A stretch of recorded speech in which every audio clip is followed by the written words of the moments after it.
Hello and welcome to my channel. My name is Jay. This is a web of classic tales. If you are enjoying the videos, please like, subscribe, and share. If you want notifications every single time a new video is uploaded, please click the little bell icon. Today we will continue reading Jane Austen's Pride and Prejudice.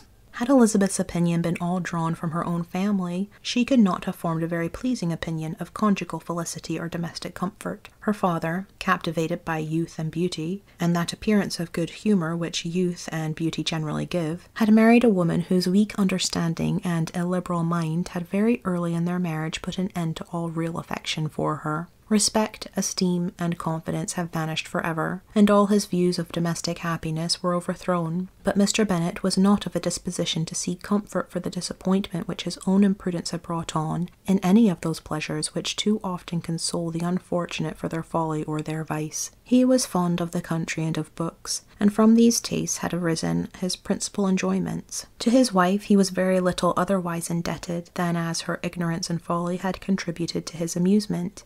This is not the sort of happiness which a man would in general wish to owe to his wife, but where other powers of entertainment are wanting, the true philosopher will derive benefit from such as are given. Elizabeth, however, had never been blind to the impropriety of her father's behaviour as a husband. She had always seen it with pain, but respecting his abilities, and grateful for his affectionate treatment of herself, she endeavoured to forget what she could not overlook, and to banish from her thoughts that continual breach of conjugal obligation and decorum which, in exposing his wife to the contempt of his own children, was so highly reprehensible.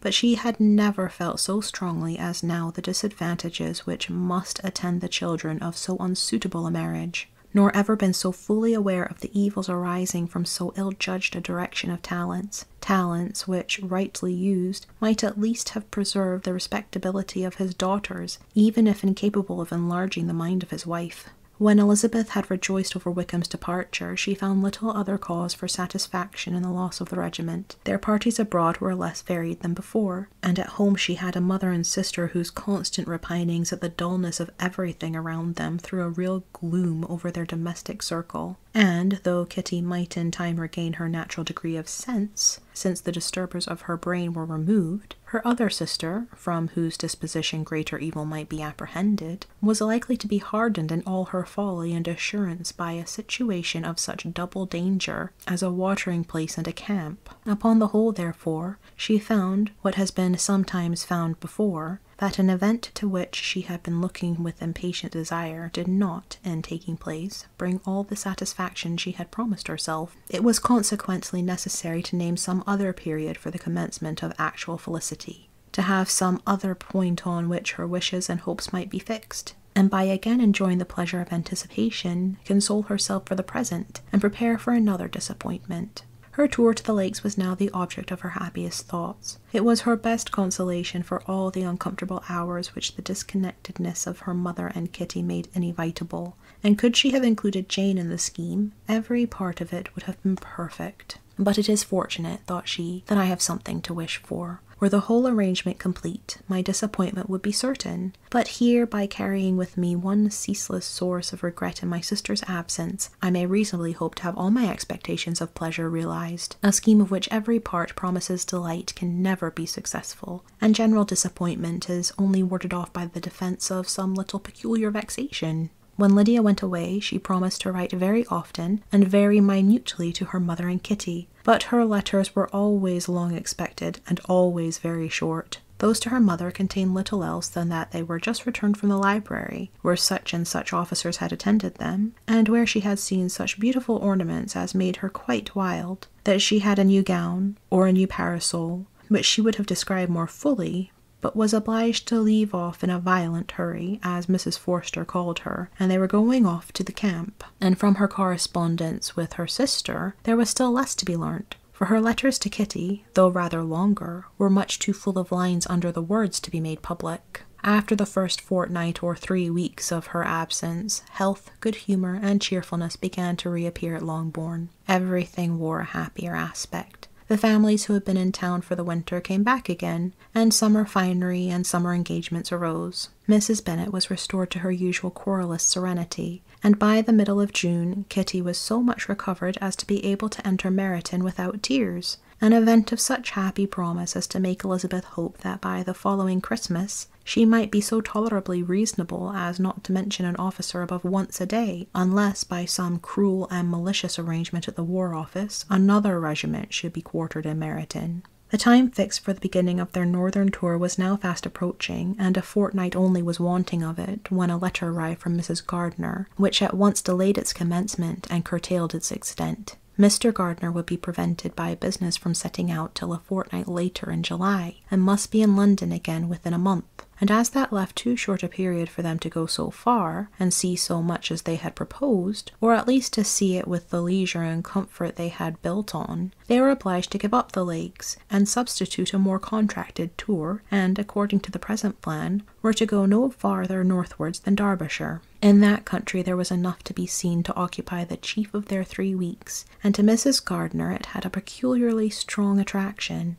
The town where she had formerly passed some years of her life, and where they were now to spend a few days, was probably as great an object of her curiosity as all the celebrated beauties of Matlock, Chatsworth, Dovedale, or the Peak. Elizabeth was excessively disappointed. She had set her heart on seeing the lakes, and still thought there might have been time enough, but it was her business to be satisfied, and certainly her temper to be happy, and all was soon right again. With the mention of Derbyshire there were many ideas connected. It was impossible for her to see the word without thinking of Pemberley and its owner. But surely, said she, I may enter his country without impunity, and rob it of a few petrified spars without his perceiving me. The period of expectation was now doubled. 4 weeks were to pass away before her uncle and aunt's arrival. But they did pass away, and Mr. and Mrs. Gardner, with their 4 children, did at length appear at Longbourn. The children, 2 girls of 6 and 8 years old, and 2 younger boys, were to be left under the particular care of their cousin Jane, who was the general favourite, and whose steady sense and sweetness of temper exactly adapted her for attending to them in every way,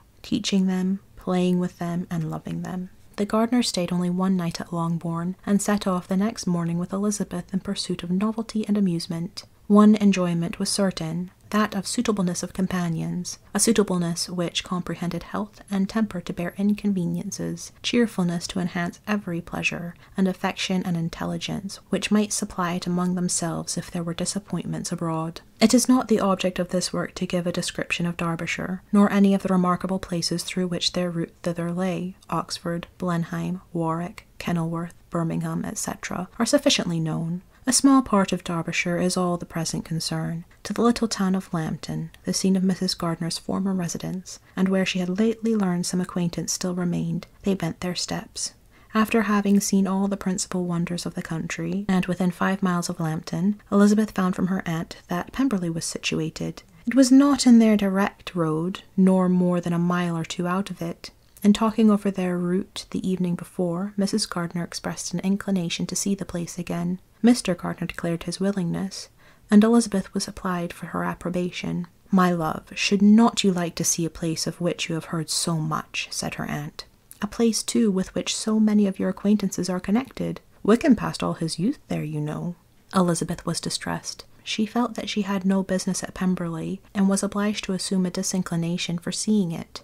She must own that she was tired of seeing great houses after going over so many. She really had no pleasure in fine carpets or satin curtains. Mrs. Gardner abused her stupidity. "If it were merely a fine house richly furnished," said she, "I should not care about it myself. But the grounds are delightful. They have some of the finest woods in the country." Elizabeth said no more, but her mind could not acquiesce. The possibility of meeting Mr. Darcy while viewing the place instantly occurred. It would be dreadful. She blushed at the very idea, and thought it would be better to speak openly to her aunt than to run such a risk. But against this there were objections, and she finally resolved that it could be the last resource, if her private inquiries to the absence of the family were unfavourably answered. Accordingly, when she retired at night, she asked the chambermaid whether Pemberley were not a very fine place, what was the name of its proprietor, and, with no little alarm, whether the family were down for the summer. A most welcome negative followed the last question, and her alarms now being removed, she was at leisure to feel a great deal of curiosity to see the house herself, and when the subject was revived the next morning, she was again applied to, could readily answer, and with a proper air of indifference, that she had not really any dislike to the scheme. To Pemberley, therefore, they were to go.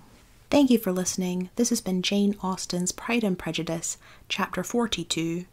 I've been Jay. This has been a Web of Classic Tales. Please like, subscribe, and share. Click the bell icon for notifications. I hope you're having a fantastic day. Have a nice life, and I'll see you next time.